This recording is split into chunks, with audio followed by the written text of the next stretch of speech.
Hi, you're listening to After Dinner Conversations, short stories for long discussions. What that means is we get short stories, we select those short stories, and then we discuss them specifically about the ethics and the morality of the choices the characters and the situations put us in. Why did you do this? What makes you do this? What makes us good people? What's the nature of truth, goodness, all of that sort of stuff. And hopefully we're all better, smarter people for it and learn a little bit about why we think the way we think. So thank you for listening.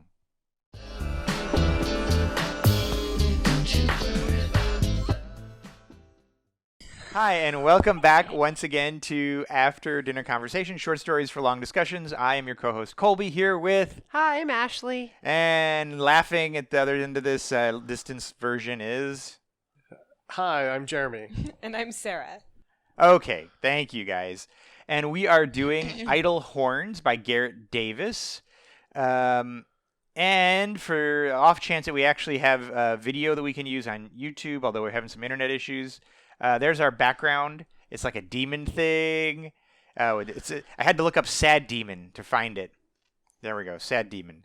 All right, so I don't know if we'll actually even get to use this because the internet connection is not being really friendly with the video. But let's go ahead and get into this. The story, for some reason, I've been getting the stories a lot lately to discuss, but whatever.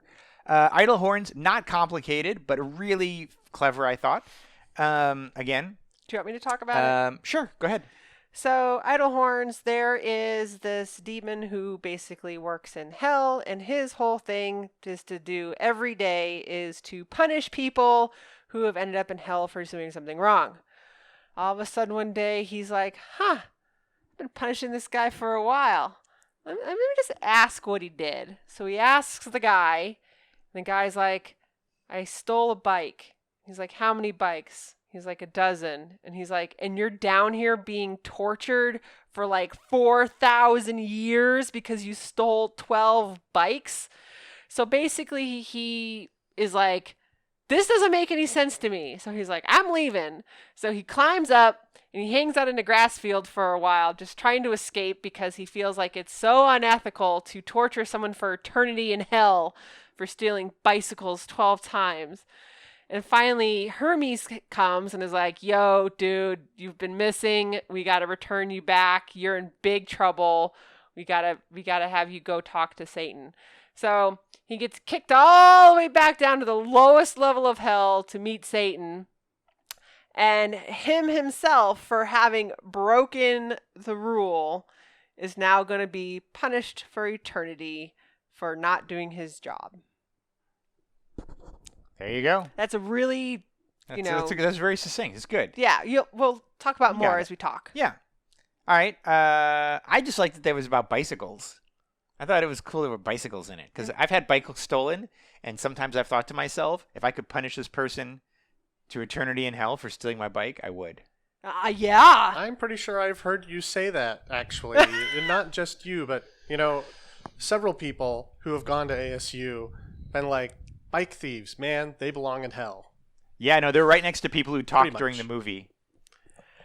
The difference though of having your bike stolen, it's you feel violated. It's your own personal property, and you feel violated. It's like somebody took not only your bicycle but your mode of transportation, something that brings you so much incredible joy. Like you never see someone on a bike crying. Like it's always fun. It's the first mode of transportation you get as a child. It's your first set of freedom. So I think it's, appropriate that he uses that I stole a bicycle rather than stealing some person's pen to really hit you in the heartstrings. Yeah.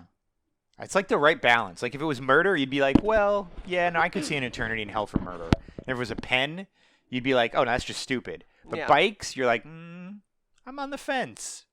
But maybe, I don't know, maybe it's because I like bikes. What'd you guys think? I like this one. I found a certain amount of humor in it.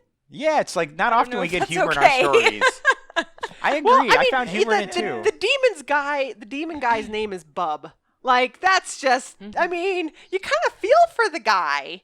You can tell that he's just doing his job, clocking his, doing what he's got to do. And then all of a sudden he's like, I don't want to be the bad guy anymore.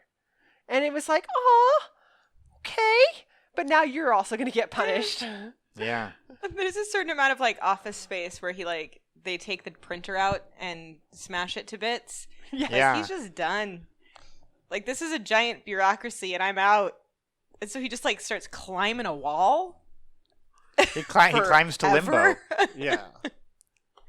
Yeah. I thought it was very clever too. My favorite thing in it is when Hermes is trying to take him back to hell, and he basically just does the fall down limp. Like, you can't take me to hell. I'm just gonna lie here. Yeah. Yes. And he's like, it worked. Right? Yes. It's like the kid having a tantrum. They just go limp that you can't make me leave I'm the He goes store. boneless. Yeah. I'm too heavy to It's called carry. going boneless. He'll just leave Yep. me here. He'll just leave me here because I'm too much of a hassle. One of the details in this story that I thought was really clever was when you're dealing with eternity, right? Time is not, you don't view time the same way. And I thought it was interesting that he went up to limbo and he laid down next to a tree to take a nap. And when he woke up, so much time had passed, the tree's roots had grown over him. So he'd obviously been asleep for like 100 or 150 years or something. But to him, like, that's just a nap, right? Like, it's no big deal. Like, I'm going to take a 60-year nap. That's true. Like, I thought that was he really needed some rest. I thought that was He a was really tired. clever detail. I love how he counts too. You talk about like time is It irrelevant, counts everything. but he counts everything, and he's like really good at it. He's like, my face was on the ground. There's 1,683 blades of grass, and you're just like, why would you not count? Okay, I mean, Rain what? Man. Right. What else are you gonna do with your time? Because do like counting how many times you're slashing a guy, does it really matter? No, because It's infinity. It's infinity. So one more slash doesn't make it any more closer to being done than the previous one. So the fact that he's relied on counting, I thought was very, it was a nice touch. Yeah. I really liked that. So we have the demon. He's decided he doesn't want to do it. He gets sent back to hell. And then the end, of course, is he gets punished. He gets mauled up by like hands. I don't know. By Satan, basically. So what I didn't understand is when he meets Satan, Satan's in a 3-piece suit, and then next to him is the monster who's getting like slashed with magma, and he mentions, he's like, don't worry about that. Yeah, it's Satan's body. So I thought that was unique, and then the reason why he's doing it is it's because it's his way of getting back to God. It's my way of using you.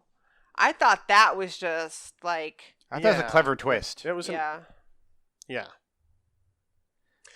I do what I do not to punish mortals, but to see the pain inflicted on the face of God when I sully something he loves, and to that end I use you.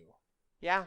Yeah, I felt like the guy who wrote this, Garrett, like I feel like this would have been a very easy story to do lazily and just be like, yeah, it's about a demon who leaves hell. But there were enough details in it that was like, oh, this is a person who like busted out like some Wikipedia, did a little bit of research, actually, like it had a certain degree of authenticity to it, which I know seems really odd to say, but I liked that about it. Like the guy's name being Bub, I assume is an abbreviation of Beelzebub. The fact that they were like Morning Star, the fact that there were 9 levels of hell, the fact that he climbed to limbo. Like, this is a person with at least a little bit of background that took some time to, like, learn this stuff, which I thought was super cool. Yeah. All right, so we should get to some of our questions here. One of the things that Bub says is, all this torture and pain, all because someone stole 12 bikes 4,000 years ago. How trivial is a drop in the ocean of eternity? What do you think? Is the concept of an eternal punishment for a single sin, is that ever just? Like, can you ever do one thing in your life that equates an eternity of suffering? And of course, is bike theft just seem minor to us, but maybe to God, like bike theft is a big deal. Like it's a cardinal sin, right? Or not a cardinal sin. It's one of the 10 sins or something. 10 Commandments. 10 Commandments, yeah. 10 cardinal sins, bike theft, yeah. No, but I think it kind of begs the question that's proposed here. If being in hell is not punishment for your deeds, but it's just Lucifer in a war with God, then really what is the point of being punished for sins? Oh, yeah. That's a good point. What's the criteria? That's, that it suddenly just brings everything into question because that's not what it's about. So Yeah. So it how doesn't. much does So it doesn't that have to be matter? equitable, because it's about punishing God, not about punishing you. Right. Yeah. And if God knew what was So happening, why would he make anything, why would he send anybody to hell? If he knew, Exactly. it's his way of So- feeding his, like, he's hurting himself. He's watching his heavenly beings being punished. Well, I Then think- don't send and- anyone there. Right. And maybe that's the point, is that it's not God doing these things. It's Lucifer or whoever. I don't even know, somehow getting these people down here. And is that the criteria? It's only bad people, or it's people who succumb to Lucifer's temptations.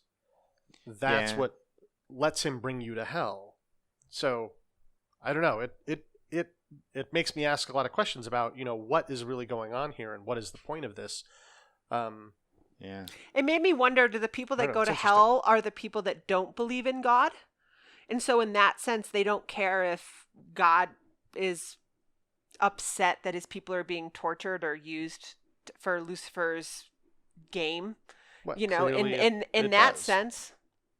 Yeah. No, I get your point, Jeremy. It actually, and this didn't occur to me when I was reading it, but if going to hell isn't because of sin, because it's not to punish you, then it kind of unravels the whole idea of hell in the first place, or sin in the first place. But sin must be the sort of criteria by which you're dividing people. But I think the thing that I'm thinking is, this is going to seem like a stupid thing to wonder, but I have wondered before, like, okay, so you go to hell and you torture people for eternity. Like, that doesn't sound like fun. Like, it sounds like fun for like a week maybe, or 100 years or 1,000 years. But like every job, every pleasure starts to feel like work after you've done it for a while, right? And so, like, I've always wondered, like, don't the demons just get tired of it? Like, aren't they just like, man, I gotta go do the same thing again today? Like, it just feels like a job now.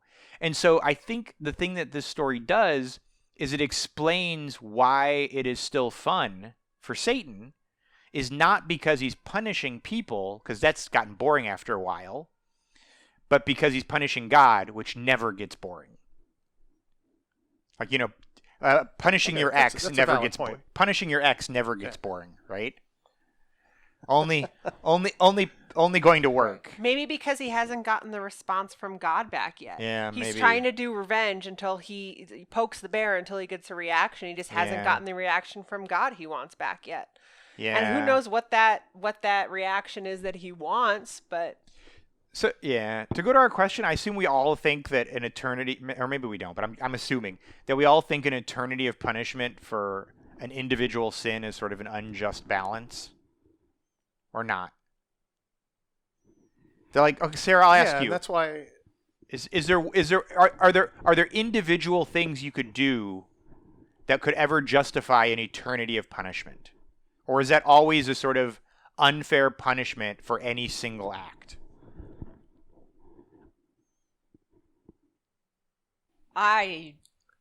This one that's a tough, because I think eternity's a long time.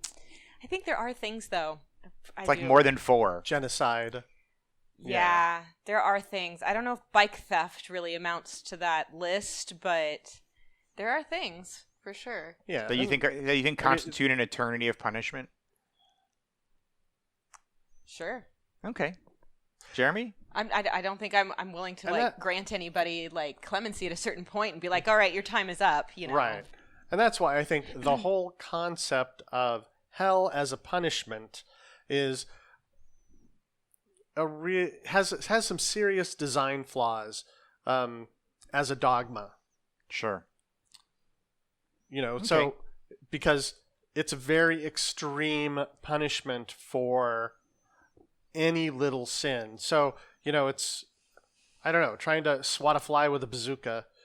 Yeah. There's just this, they only had one thing, what's the worst thing we can think of to try to keep people from being shitty to each other? And all we have is religious dogma.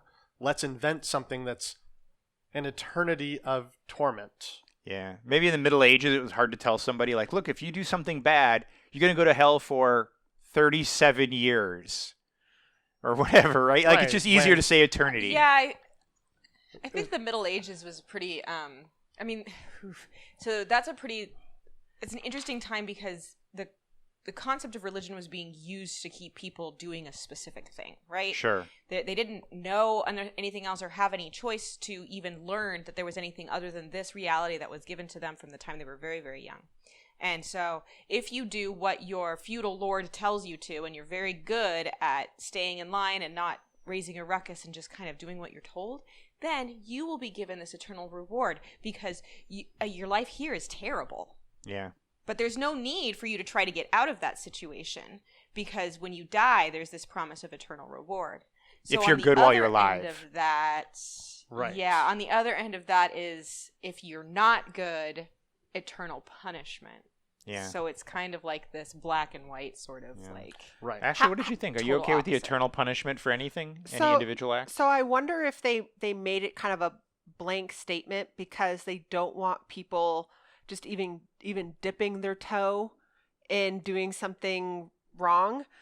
Because then you're like, well, I stole this person's pencil. Okay, well, I got away with it. It's okay. Well, what if then what's the next line I can cross and still not be seen as being like gonna go to hell forever? What's the next line? Instead, they were like, you know what? Nope. You steal anybody's anything, doesn't matter. You're going to hell. Eternity. I think that's kind of because we do that here with our punishment system. They're like, oh wait, you only had this much of whatever drug on you. It's a smaller sentence. Eternity. Oh, but you had this much drug on you. You're going to be put away longer. So it's like people like to toe that line. Hi, this is Colby, and you are listening to After Dinner Conversation, short stories for long discussions. But you already knew that, didn't you? If you'd like to support what we do at After Dinner Conversation, head on over to our Patreon page at patreon.com/After Dinner Conversation. That's right, for as little as $5 a month, you can support thoughtful conversations like the one you're listening to. And as an add incentive for being a Patreon supporter, you'll get early access to new short stories and ad-free podcasts, meaning you'll never have to listen to this blurb again. At higher levels of support, you'll be able to vote on which short stories become podcast discussions, and you'll even be able to submit questions for us to discuss during these podcasts. Thank you for listening, and thank you for being the kind of person that supports thoughtful discussion.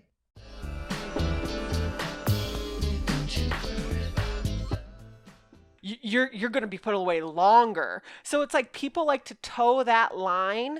How far are they willing to go? Whereas instead, if they just go, yo, we don't want that drug in our country at all. Doesn't matter how much you have on you. You are going to jail for life if you're caught with even an ounce. 1 gram, 20 years in prison. Exactly. But I feel like they've done this with child pornography, and it's moderately worked. So the punishment in Arizona for child pornography is a mandatory minimum of 10 years for every photo. Every photo. And in fact, there was even a Supreme Court case in Arizona that determined that video, because it was 24 frames a second, was 24 photos a second that you had a child pornography video. And so the theory being is that, like, it wouldn't, if you're into child pornography and you've got this sickness, like, it's not hard for you to rack up 1,000-year punishment at 10 years a photo. At 10 years. Right? Right. Yeah, like, you don't just have one photo. You've got at least a bunch, right? And so it's that same sort of thing where it's like, we don't know how to explain eternity to you except, like, it's going to be horrible. It's going to be horrible, horrible, horrible, forever horrible for the smallest infraction, horrible forever. Don't talk about it. Well, I just think it's a way of them to just draw that line through the sand that stealing is stealing. Right. And it doesn't matter what you steal. As soon as you've crossed that line, you are now tempted into evil, and you're going to spend your life in hell. Yeah. I think that's kind of where that line was, what the purpose of that line being drawn fair is. enough. Because isn't that the whole thing? Like, people are tempted all the time, and it's we try to rationalize, oh, but I really needed the pencil and that person has 8 of them and they're not even going to miss the one that I stole. And it's like, no, So it's a way still stealing. It's like, a way to deter slippery slope sort of sliding Maybe. into the bad. maybe. Yeah, absolutely. It's right. Any infraction against your feudal lord or against, is an infraction against your lord. Yeah. And, that is, yes, I have 20 pencils, but, I own all of the land too. You don't need a pencil. Just go back to work. Right. And if It's you don't, eternity. Like, let me think Yes. about the thing that will most motivate you. Okay, it's going to be fire. You don't like fire. It's going to be hot. It's going to be burning. It's going to be broken bones. You don't like any of that. And it is forever. Go work the farm. And so maybe that's the Right. thing, right? Is maybe just this idea of hell isn't necessarily a religious precept, except a feudal precept. That sounds like what you're saying, It's interesting, Sarah. though, because did it work? Does this threat of eternal damnation actually serve as a deterrent for people to not do bad things? Like, I think largely it the doesn't. The whole concept seems futile, which is why the ending is really interesting, because so Lucifer's there tormenting these souls not out of punishment for the souls. So then whether or not their crime was even worth an eternity, that's a moot point now, right? It's certainly So a moot how point for is him he because that's not why getting he's these- punishing. Yeah. How is he getting these souls? Is he just stealing random people? I think have God's these sending demons him just down been there. told that they're sinners? Really? So why is it hurting God so much to see them tormented? Well, see, that's the part that I think that's that's the part where it's confusing to me. That's actually the last question in the thing is if God. This is a sort of a traditional problem with discussion with the problem of God, and that is if God is all good and all powerful and all knowing, that can't be, because if God is all good then and all powerful and all knowing, he just wouldn't let you sin, right? You never could go to hell because he would already know you were going to go to hell, and he's got all the power to change your behavior, and he's infinitely good, so of course he would want to. And so you can't have a God that sends people to hell that is both good and powerful and knowing, because you wouldn't do it, right? Maybe it's Yeah. God's way of punishing himself because he is failing his mission. Maybe he's not doing good enough in creating the people in his eye. And so it's a way of like, how many times do we self-punish ourselves? We're like, oh, I ate that piece of cake. I have to go run. Like we do that to Yeah, and that's- ourselves. Maybe that's why he hasn't gotten rid of it. I do wish I had a little more time to prepare for this story, because I feel like we could really pull from some Thomas Aquinas or Right. Immanuel Kant in terms of religious philosophy. These questions have been asked and talked about quite a bit, and it would be good to reference them. Tons. Some good examples. But I think And in a was it sense, Epicurus or something? There was a guy. Yeah, there's a whole bunch of stuff on this. We could.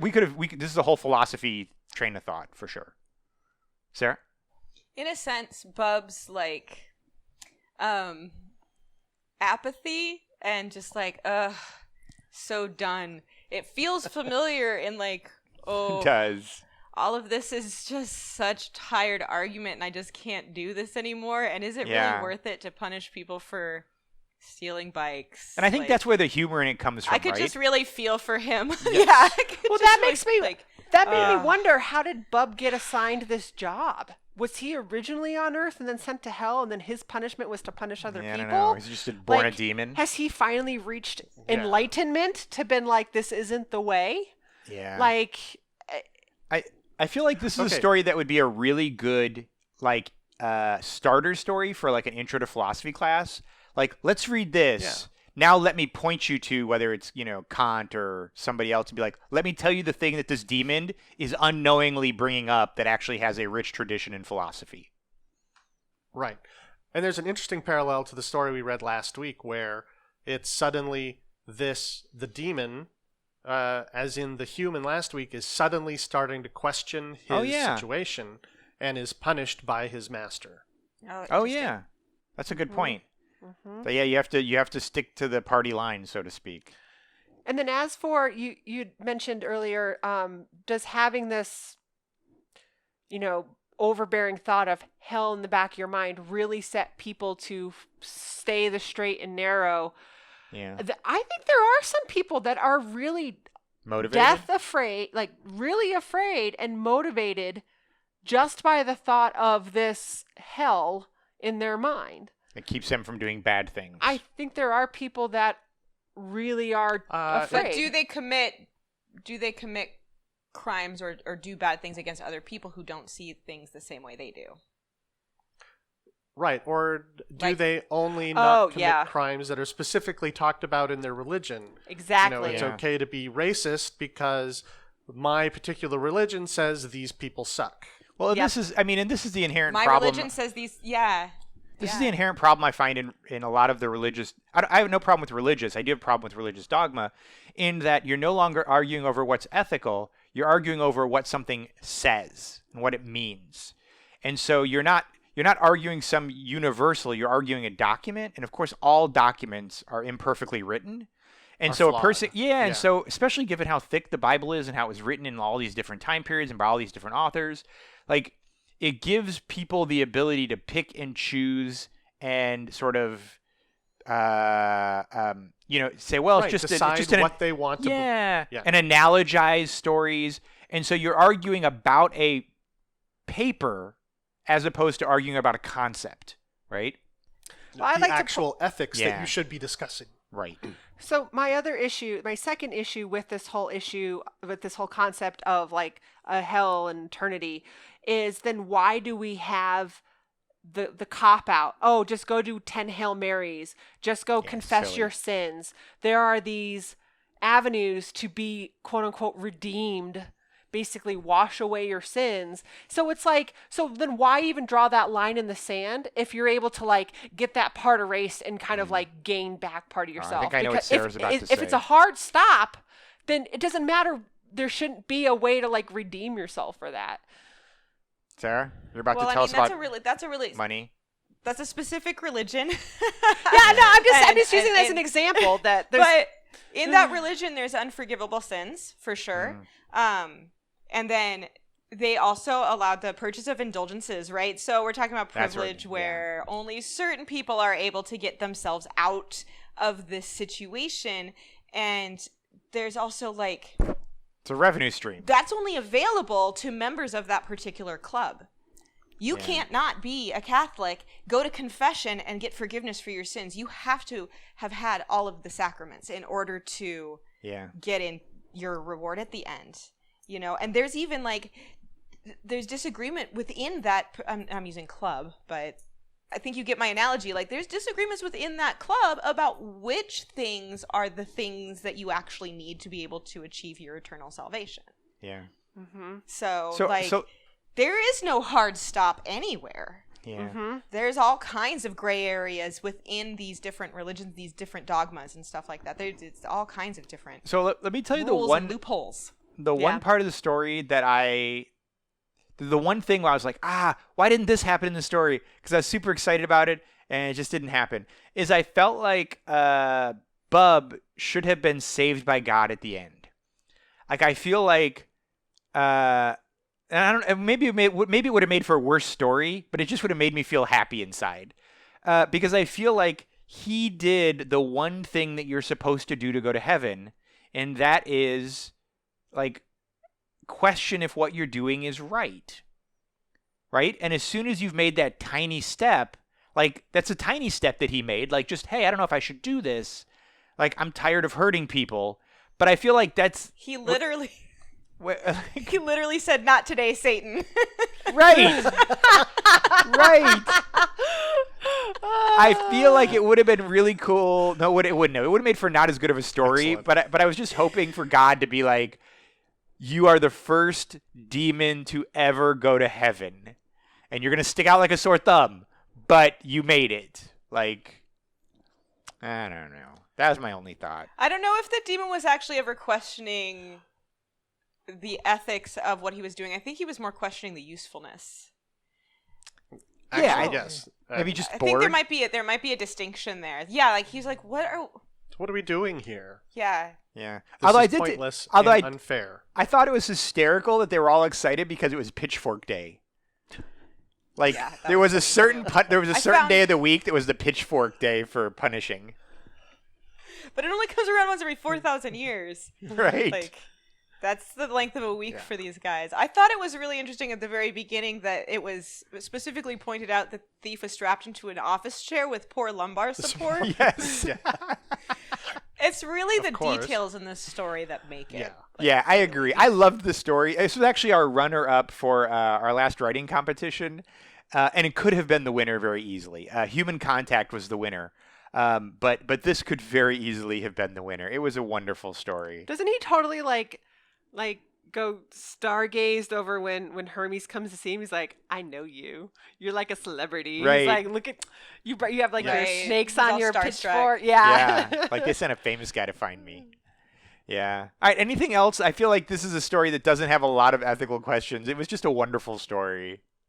Yeah. I wanted to comment or ask Ashley about something that she said about people. Gosh, what was she say?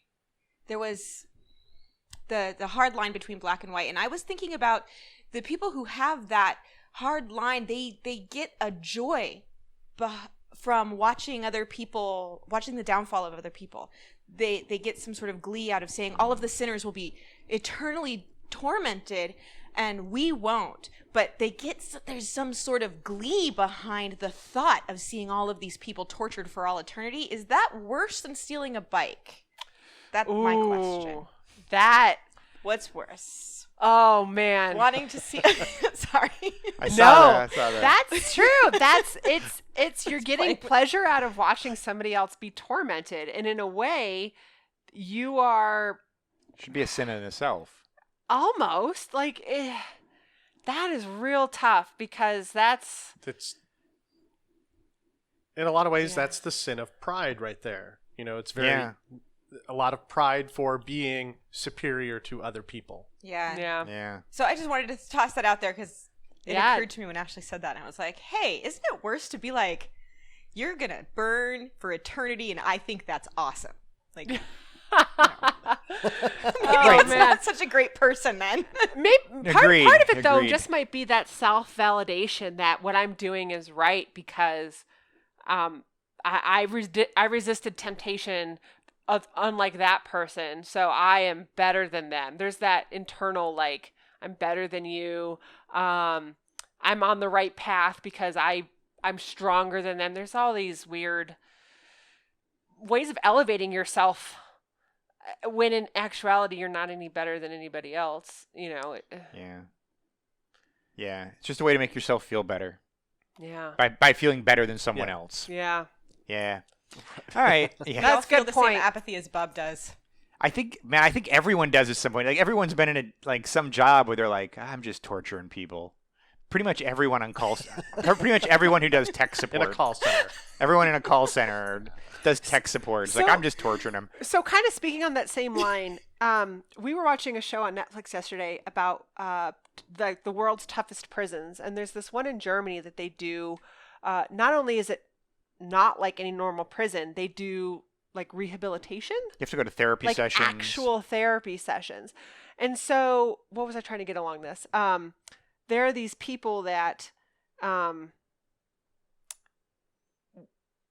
want to follow the line so true that they don't ever do like some introspection of themselves about why they're doing the things that they're doing. Like they like Colby was saying, they read the book and they're like, that's what I need to follow. And there's not to this, get time like, off my sentence. Yeah, and it's like, well, Right. do you really want to do it for you, or are you doing it to get to an end goal? Like, what's do a you minute. want to? So are you saying that you're upset that hell doesn't have an area for self-reflection and Yes, rehabilitation? I- That hell needs a rehabilitation area? They Dave do.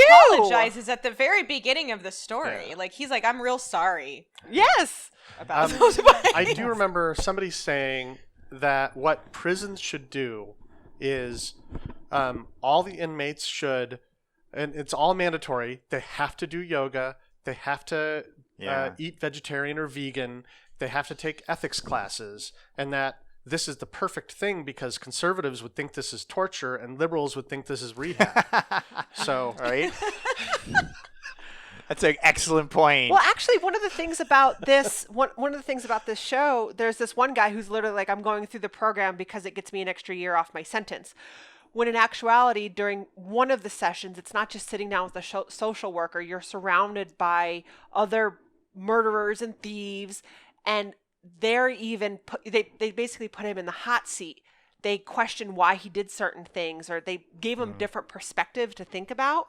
And to him, that meant more to him, hearing it from other people that are living in the prison, that have done the same things as him, that have changed his thought processy. Yeah. So it's like, I would love to see the bicycle guy, if he sat down with the other guy who stole a computer or whatever and been like, are you guilty? Are you feel bad for stealing the computer? And like, just to hear them hash it out. I don't know. Yeah. Or is God even listening then? Is he like, oh crap, that guy is fully like rehabbed and he's fully terrible, like really sad, and I should go pluck him out of there? But nope. He's actually been reformed. Yeah. Yeah, no, that's the problem, right? That's why I think the problem of hell is it gives no room for reform. There's a whole bunch of problems with it for all the reasons Sarah pointed out, right. I think. At any rate, let's just call this one. This is going to be a shorter one because it is just a wonderfully comedy story, but easy to discuss. So you've been listening to After Dinner Conversation, short stories, long discussions. Please like, subscribe. Please go to afterdinnerconversation.com. Yeah, please get the magazine. Help us out on Patreon, et cetera, et cetera, et cetera. All right, bye. Bye. Bye, guys. Am I going to hell?